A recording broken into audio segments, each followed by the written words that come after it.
there's a history there. I understand that history. I don't know all the details of that history between Mr. Arabi and the Lawrence Police Department, but we cannot ignore someone just because they're angry. That is one of our community guidelines as part of this group. A couple of years, things may change when all the kids grow up and start wearing ties and going to the polls. You ever have that feeling where you're not sure if you're awake or still dreaming?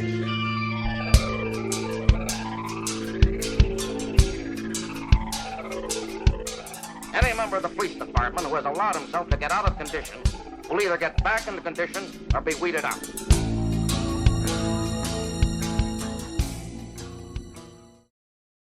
Real quick, I think something that needed to be talked about as part of the debrief from the community conversation, and that also needed to break before being talked about, is the information that was dropped off by Michael Arabi before the meeting started.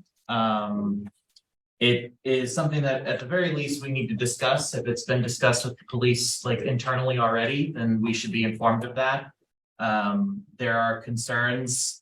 I have concerns that I do not want this oversight group to be viewed as more of the same, where we're not going to handle a situation that we've been made aware of. I watched the whole video. I have other concerns. There were commentary. I don't know who said what. I am not good at voice recognition to put that to a face. But there are comments about waiting for the opportunity to arrest the guy.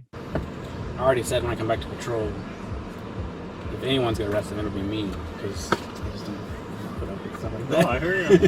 Just waiting for the opportunity. And then like kind of derisive comments about the lawsuit. That like, yeah, go ahead and sue. We don't care. I'm gonna probably try to file some kind of lawsuit or something, which is fine, whatever, I don't care. Yeah. That's not great.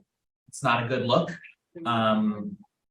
It should be discussed in this group whether or not we need to take action. I'll leave to the group, but it is a conversation that I think needs to be had. There's a history there. I understand that history. I don't know all the details of that history between Mr. Arabi and the Lawrence Police Department, but we cannot ignore someone just because they're angry. That is one of our community guidelines as part of this group. But you know, if this has been something that's been internally discussed afterwards by the police, that should be probably shared with us so that we know what to expect going forward. So, do you have anything? Because if not, I probably do. So. I think this is for Jonathan. Okay. So I had a couple from my perspective. One of the things that I've been focused on is give me 12 people that serve on the work group so that the work group can do its work. So that's been kind of my position on that, and my frustration throughout is because, as you know, we had turnover on the work group, but we had years of turnover on the CPRB leading up to this, and that helped complicate the launch of the work group itself. And so, in terms of who serves on this, that is the responsibility of the city commission to determine who serves, and then nominations happen, and then it goes in front of the commission as part of the mayor's appointments, and then the commission approval of that. So in terms of who serves in this group, that's not a role that I have or that we collectively have. However, as facilitator, I'm very concerned that we need the conditions in place that enable us to fulfill our responsibility of producing a set of recommendations. And so anything that gets in the way of that, that's going to be on my radar and I'm concerned about. And so when I learned of concerns relative to this, that was something that I wanted to elevate to get clarity on, to say we need to be able to move forward and meet our responsibility as a work group. And that was not an answer. I'm sorry, Jonathan. Yeah, no, I'm just saying that's right. Well, isn't part of the answer that, so how do we, the question will be, do we make that type of concern complainable? Well, I mean, we have a representative from the city. I think that if nothing else, you now know that I have a concern that this board, some other members of this oversight committee might have a concern that should be looked into by the city. If the city has appointed every single member, because I thought the police members were appointed by the commission, just to. Yeah, not sorry, to city cut you off, But I did, But- I work for the city, but the city, I answer to my boss, the city manager, who answers to the city commission. So I don't direct the Sure. city commission. Sure, So- but you can direct my concerns to your boss, who then can direct it to the city commission. You have a Yes. causal link. And I guess what I would say is, so can all of you. Like, Okay, then I'll go tomorrow to the meeting. you all can be in contact with the city commission. I will voice my concerns at the public meeting tomorrow then. And I will say, just It to doesn't wanna complete the conversation, that these concerns are known about by the commission. They are known about by the city manager. We have looked into this matter and consider that it is absolutely fine for you all to continue with the makeup of the work group that you all that are in this room right now. Casey, I'm sorry, you're a low-level staff employee in the city administration as far as I'm concerned, but you apparently are taking a much bigger role than what you should. You stepped into this conversation and you made some strong assertions on behalf of the city. And I don't know if you know the full facts of this, if you're being told everything, but eventually somebody's going to find out. So does the city not care about the concerns of the citizenry I didn't say that. I said we looked into them. and dismiss them? I did not say that. That seems to be the result. Is that you were like, nope, it's fine. We don't care that we have an officer on record supporting an officer who lost his accreditation to be an officer in Kansas for his egregious acts. And like I said, you can say whatever you want about Brad, but Brad's numbers were good. As far Oh, as, yeah, like, no, his accuracy rate and everything. And then also in that same video saying, I can't wait to arrest that guy. Oh, do you want to arrest him? Do I want to arrest him? I don't know. It would be great to do so. And then also, I can't wait for him to sue. It'll be great. I know he's just building for a lawsuit. I don't care. That is concerning to me as a community member tasked with making sure that the Citizens Police Review Board is independent and not marred by these concerns. And I'm getting, well, we thought about it. Nope, not an issue. Is there not another officer who does not have these issues? Because if every officer has an issue like this on record, which I know is not true, then we have a deeper problem. I don't know if it's helpful. The department did provide a statement. That's the city's statement on this matter. Okay. Because, can I hear the statement? I'll be happy to read it to you. We were asked by a media outlet. Okay. And they've not printed it as of yet, and this was as of last week sometime, Thursday or Wednesday, I can't remember. We appreciate the public's right to free speech and fully support it. While the department would not typically respond to a statement made from public comment at a commission meeting, we feel strongly about responding when those words are misleading, attack the character of an individual, and are purposed with the intent to disrupt an important public process. Officer Richardson has an impeccable service record, excellent character, and has earned his good standing as a valuable member of the Lawrence Police Department and the Community Police Work Group. It is disheartening to see that reputation grossly misrepresented by a member of the community who is using shock to mislead and attempt to promote division and anger. The Lawrence Police Department proactively investigated and sustained the former officer's actions, which led to his dismissal. In the video in question, Officer Richardson was discussing a technical portion of his police training where his expertise is used to recognize evidence of impairment once an officer suspects it exists after an individual has already been arrested. The element that he was discussing was in no way related to the former officer's dismissal. Officer Richardson was not privy to those personnel discussions regarding the former officer. And the comments he is being criticized were not related to the actions that led to the former officer's dismissal. This conversation was taken out of context, and the individual's comments to the city commission and the public were harmful and purposely malicious. This statement's an interesting one too. They sent this statement a while back to the Journal World in response to a story they were working up. And you know, Austin, screw you, because you're buying into it too. So we're going to go ahead and put those emails up too. This is Austin Hornspostel. Anyway, he writes for the Journal World. And he talked like we were going to do a story or like something was going to happen. And then he got this statement from the police. And apparently that statement didn't really paint me in all that good of a light. I'm actually a little concerned that the Lawrence Journal World was unwilling to print that statement knowing that the police had lied. Because everybody in the news media remembers why Brad Williams left and remembers how he left and what happened after. I don't know who crafted that statement at the police department. If that was Laura McCabe or one of your PR people, they need to get educated on their own history. Your chief last night told those members in that meeting, and he knows that this is not true. He has to know it's not true, because there's no way anybody knows it's not true. He told those members that Brad Williams was fired. He wasn't. That he was fired. LPD did their great job. This is Lieutenant Unruh at the C-Post hearing. After Michelle Meyer asked him a question.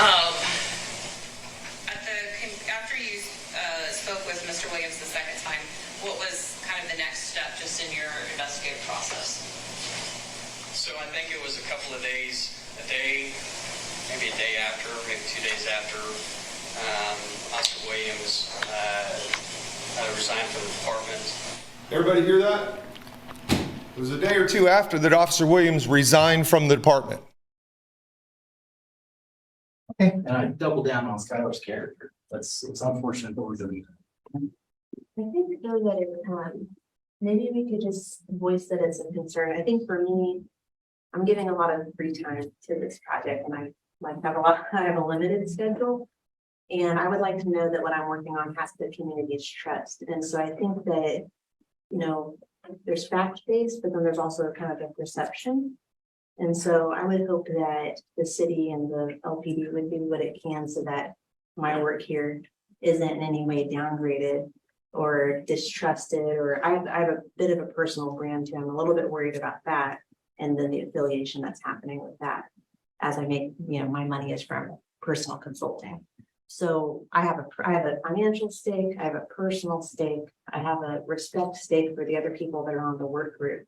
And so I think to kind of bolster Harrison, like Harrison's mentioning, I think that this is almost a result of having police representation as 4 members on the work group.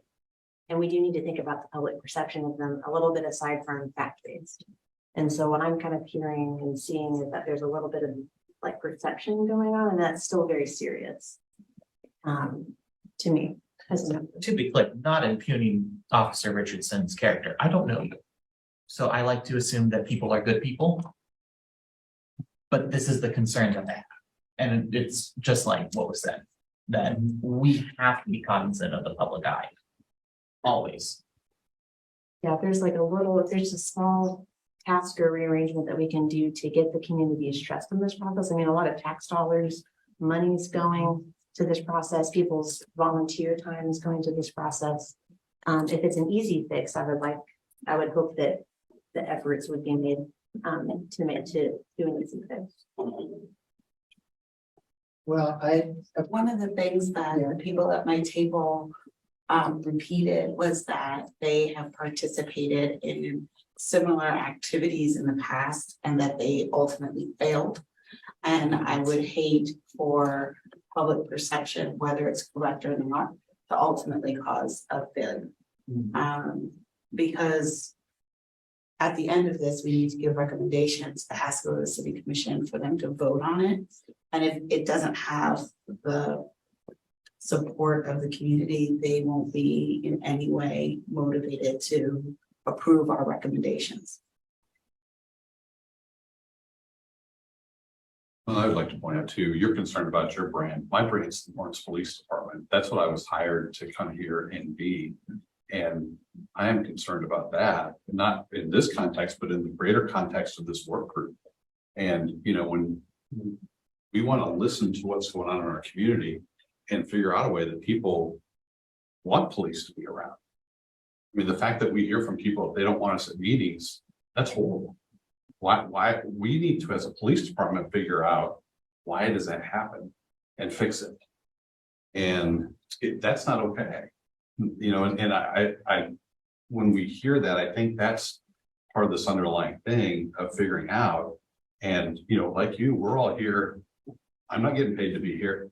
It's part of my job, but we're all here when we could be home with our families. And we're in the same position you are. And we think this work's important. That's why we want to be here to do it. And, you know, one thing I think we need to remember is that last week at the city commission meeting, Michael Irving made a statement that said he broke our community police review board. And the next thing he is going to focus on is breaking this work group. And he's already started. He's attacked Brenda, he's attacked Skylar, and after them, it's going to be somebody else. Yeah, I'm breaking your toys because you keep playing government this way. I said that. If you keep playing government this way, I'm going to keep breaking your toys. And I said you need to fix it. See, the chief doesn't want to tell you all that. I said you needed to fix it, or I'm going to keep breaking your toys. It wasn't just I'm coming in there with a sledgehammer and tearing everything up. And this is part of the narrative they want you to spin. And you can talk to Greg, you can talk to Dr. Turner, you can talk to Brenda, you can talk to any of the former members of the Community Police Review Board, and he broke it. And we can't let him break this. And I don't know what that means for us. I don't know how to address Harrison's concerns or others' concerns. But what I know is that he is not interested in this group finishing this work and taking something to our city commission to make the complaint process better, to make oversight better, to make our police department have better relations with our community. That is not his interest. I know that. I've been dealing with this man for 1.5 years. And if you, like I say, ask one of these folks that are on the Community Police Review Board, they're not meeting anymore because this man was in there every month yelling and screaming at them in a way that was scaring them. Chief, you met with me once. We sat down at the library. You even talked me out of recording. I thought I might have a half decent shot with you. One meeting we had where we didn't record anything. I don't have any evidence of it. But you know, you talked about seeing my pain. And now somebody that sees somebody's pain doesn't do the things you've done. And you definitely don't mischaracterize somebody the way you did. You don't have to like me, but you're assigning false narratives.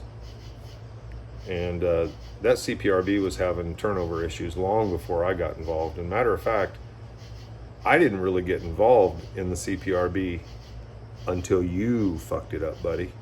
Because if you remember right, I hadn't really been to a CPRB meeting until Jane Gibson's resignation over your little Ford Chrysler bullshit. Yeah, I'm going to go ahead and put those up on the screen right now. These were Jane Gibson's resignations back. God, I'm right now I'm drawing a blank, but the dates will be up there. Yeah, she resigned over you, man. You're the one that were causing problems. And the police have been the ones that have been causing the issues the whole way through. And the control that you've exerted on this board is just another example of that, and that's why nobody buys it. The email's right there. Jane Gibson's resignation was clear. And that whole Ford Chrysler comparison, trying to spin a web around police accountability that you can find a way through that isn't going to be accountability, we're done with that. It's not going to work anymore. And disrupting the work. yeah, and so, and again, his own words last week, I broke your CPRB, I am going to break your work group. And I say we can't let him do it. This work is too important to let that happen. And to add on to that, I am hearing brand, I am hearing pay, I am hearing all of those things. But I will tell you, character, anyone's character in this place, right here, right now, can be damaged at any time. And it can be damaged falsely.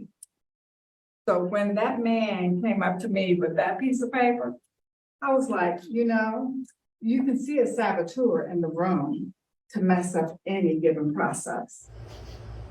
Miss Saboteur, you're a piece of work. But I'm just a saboteur, according to one of your board members. You're the reason, what you said is the reason things get personal with me. And I think you can ask Ron Zahorik with the city how that worked out. As of this moment that I'm filming this, I don't know exactly who you are yet. I'm gonna have to pull that video and do a little work on it to make sure I can make you out and identify you from the other people there. But I'm gonna find out which one of the work groups members said that about me, because you've got it wrong. I came in there to inform you about a problem that you need to be aware of. And honestly, you calling me a saboteur, it's only one of two things. Either you're a straight up bootlicker and you're in the pocket for the police, which I hope not. Or you somehow think that a white guy coming in demanding this justice is a problem. I'm not trying to take anything from anybody.